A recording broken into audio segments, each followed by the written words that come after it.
website or what?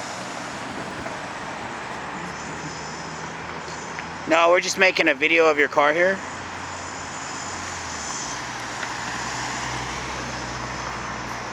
It really doesn't matter if I'm talking because you put music over it.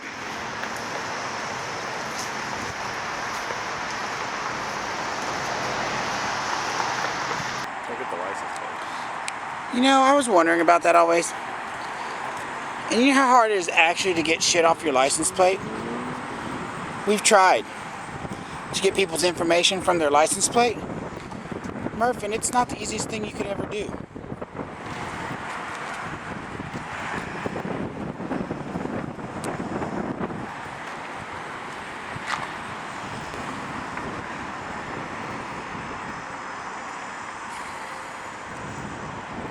Done?